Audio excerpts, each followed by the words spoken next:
Alex? Hey, Nate. What's all this? Well, that's our Rube Goldberg machine. What is that? Oh, I'll show you. It uses different stages of potential energy and kinetic energy. What's that have to do with all this stuff? Well, these are the different stages. You see, the marble is the first stage. It's going to be the potential energy of the marble, which is going to be turned into the kinetic energy of the marble when the marble is dropped. From there, the marble will hit the trigger, activating the train, turning the potential energy of the train into kinetic energy, which it'll use to, in turn, release the potential energy of the ball, turning into the kinetic energy of the ball. which pulls the trigger of our gun, turning the potential energy of the spring within the gun into kinetic energy and shooting out a pellet that will turn the potential energy of the standing dominoes to turn it into kinetic energy of the falling dominoes, which in turn hit the stick, turning its potential energy into kinetic energy as it falls, which in turn will release the potential energy of the electricity, turning into the kinetic energy of the fan moving the air, which will make the kinetic energy of the boat moving. And then we'll have a seatbelt problem!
Okay, so to start it, the Angry Bird's going to hit this, and that knocks the marble, which will travel and either fall right off the back from the force of that, or hit this, at which point it falls down, travels down this, goes into this funnel right here,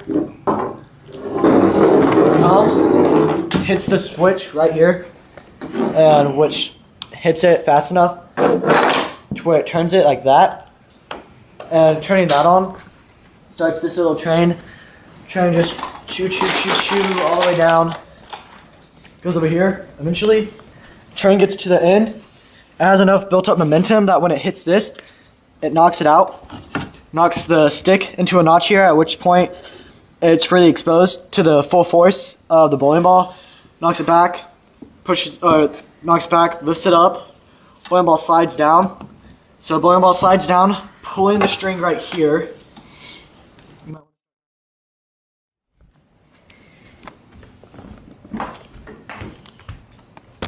Okay, so it pulls the string right here, pulling the trigger to this gun. The gun, which is in a frame we made to keep it perfectly aimed, half the time at least, then shoots, hitting the domino, knocks down the trail of them. Last domino hits this with all the built-up force of the others, knocks it down. It hits this switch right here, turns on this fan over here. As you can see, we have power cords hooked up to make it get all the way over here. Turns on this fan. The fan then blows the SS Willard over. We have these set up to keep it in place before that.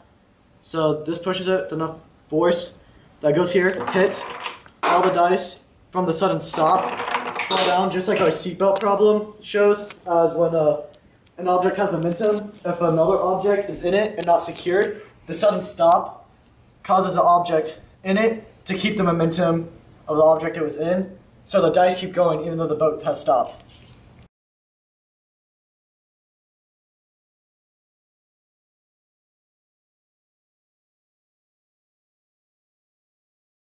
To find the velocity of the marble, we're going to use conservation of mechanical energy.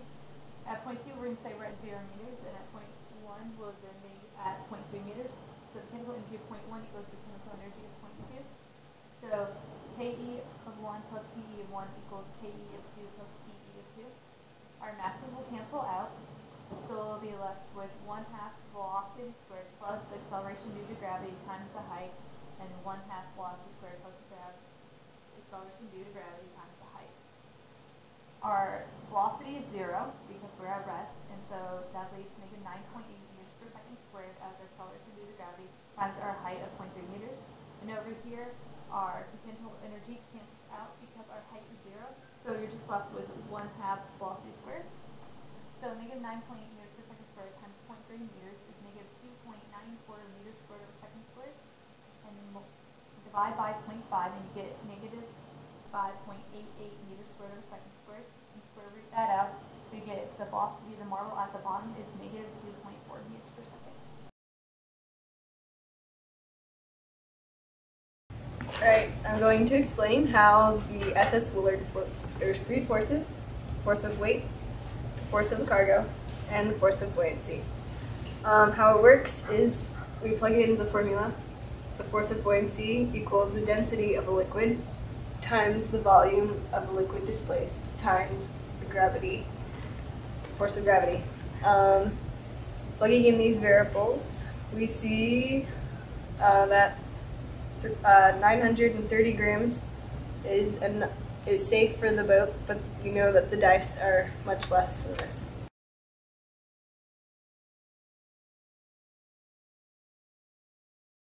Alright, so we found the velocity of the dice. We started by finding the angle between the table and the wall, and that came out to be 27.3 degrees.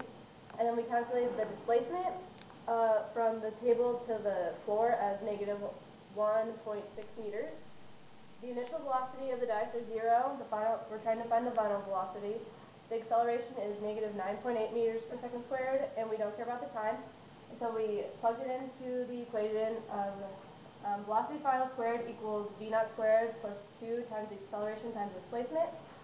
After plugging that in and calculating it, the final velocity of the dice is 5.6 meters per second.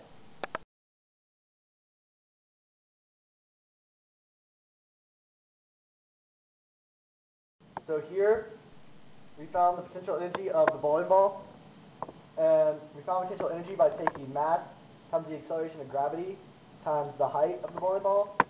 The mass was 6.8 kilograms. The acceleration of gravity is 9.8 meters per second squared, and the height was 0.38 meters. So just kind of plug that in. And this bowling ball has a potential energy of 25.3 joules, which rolls down and pulls this trigger, and apparently 25.3 joules is enough to do that.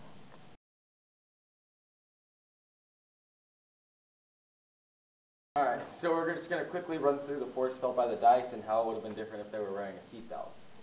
Alright, so we're going to use the equation FAT-F here, which is average force times change in time equals change momentum. And we're going to derive that to average force equals change momentum over change in time. Now what we're going to see is that the change momentum is constant for both of these, and then the dice start with the same momentum and end with the same momentum in both scenarios. What is going to be different, though, is the time of the change. With a seatbelt, there's going to be some crushing of the boat, and it's going to take longer for the dice to come to a stop. So we're just going to plug in some numbers here and kind of see what that looks like. We have 0.00054 kilograms times meter per second for the change in momentum over 0.05 seconds for the change in time with a seatbelt. And we come out to an average force of 0.01 newtons. Now without a seatbelt, we can see it has 0.0054 kilograms times meter per second again for change in momentum, but this time it has 0.03 seconds for change in time. And we come out to a force on average of 0.02 newtons, which is twice as much as with a seatbelt.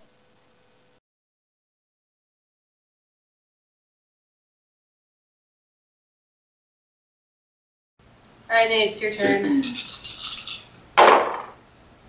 4.